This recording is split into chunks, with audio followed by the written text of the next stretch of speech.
तो आज का हमारा टॉपिक है मैनेजमेंट एज अ प्रोफेशन। आज की इस वीडियो में हम लोग ये चेक करेंगे कि मैनेजमेंट प्रोफेशन होता है या फिर नहीं होता। बट इससे पहले हम लोग ये जान लेते हैं कि व्हाट इज प्रोफेशन। प्रोफेशन क्या होता है?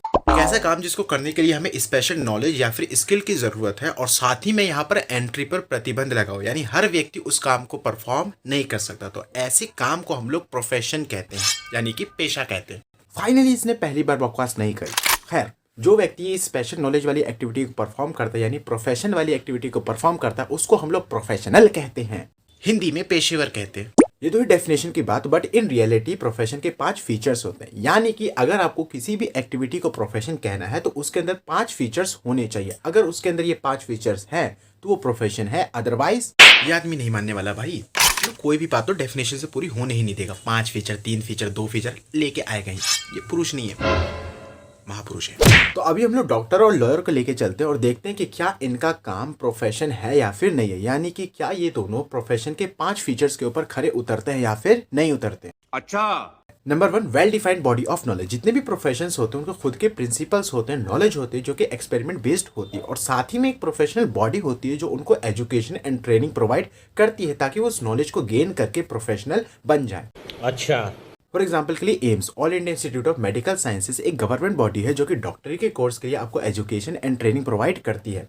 प्राइवेट बॉडीज भी हैं कुछ, ऐसे ही ILU, इंडियन लॉ इंस्टीट्यूट, एक गवर्नमेंट बॉडी है जो लॉयर के कोर्स के लिए आपको एजुकेशन एंड ट्रेनिंग प्रोवाइड करती है। ठीक है।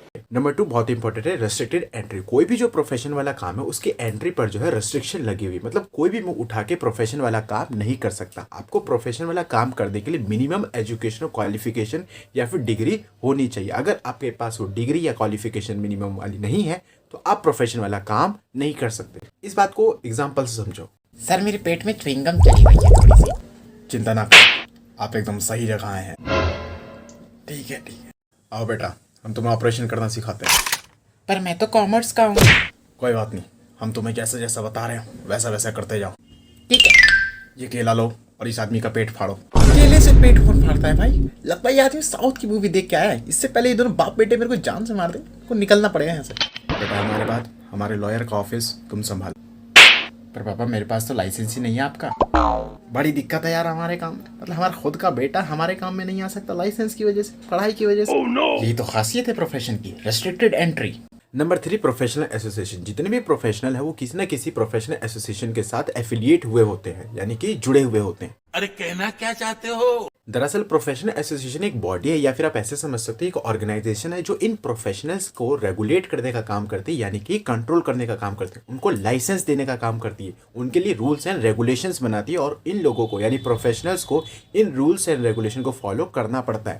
फॉर एग्जाम्पल के लिए डॉक्टर्स के लिए है MCI, medical council of India, lawyers के लिए है BCI, bar council of India, chartered accountants के लिए है ICAI, institute of chartered accountants of India. ये जितने भी प्रोफेशनल्स होते हैं वो अपने अपने प्रोफेशनल एसोसिएशन के मेंबर होते हैं।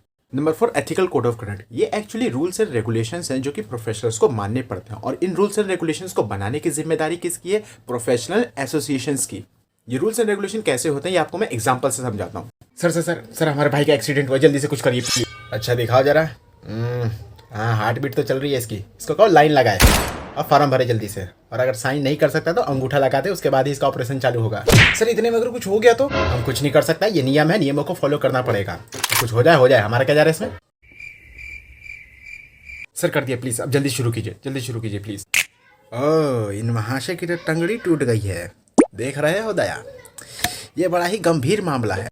अरे यार जल्दी करो ना तुम यार, क्या कर रहे हो? सुन रहे हो दया, इसकी हमें टंगड़ी काटनी पड़ेगी। क्या?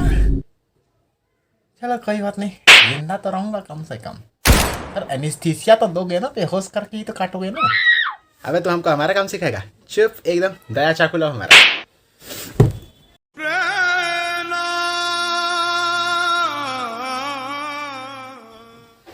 ये ले अपनी टंगड़ी ले जा। तू डॉक्टर के पास लेके आता, कसाई के पास लेके आता, बिना बेहोश करे टांग काट दी इसने। जैसा आप सुनिए जरा हमारी। माई लॉर्ड कहिए हुजूर। I am extremely sorry my lord, extremely sorry. चलो माफ किया, पर ये पूरी टाई पहन के क्यों आए हो तुम? आधी वाली टाई कहाँ गई? और ये आधा कच्चा पहन के आने का क्या सबब है? कोर्ट रूम की मर्यादा का कोई लिहाज है या नहीं तुम्हें? सर मैं नया हूँ, न्यू ज्वाइनिंग हुई है, इसलिए सर मेरे को ज़्यादा जानकारी नहीं थी। सर माफ़ कीजिए, पहली गलती माफ कीजिए। अगली बार से ध्यान रहे, और ये रंग बिरंगी पोशाक नहीं चलेगी यहाँ पर। काला वाला कोट पहन के लाना है तुम्हें। जी माय लॉर्ड, नेक्स्ट टाइम से मैं पूरी तरीके से ध्यान रखूँ। इसे ज्यादा सीरियसली मत लेना, कहीं सोचो कि जज खुद ही रंग बिरंगा बन के बैठा हुआ है। Last service motive. जितने भी प्रोफेशंस होते हैं उनका ऑब्जेक्टिव होता है समाज को सर्व करना, समाज को सेवाएं देना। फॉर एग्जांपल के लिए डॉक्टर भले ही अपने पेशेंट का ट्रीटमेंट करता है पैसों के लिए, लेकिन साथ में ये भी इंश्योर करता है कि उसके पेशेंट के साथ इंसाफ हो, उसका इलाज ढंग से हो। कहने के लिए ऐसे लॉयर भले ही पैसों के लिए अपने क्लाइंट का केस लड़ता है, लेकिन साथ में ये इंश्योर करता है कि उसके क्लाइंट के साथ इंसाफ हो।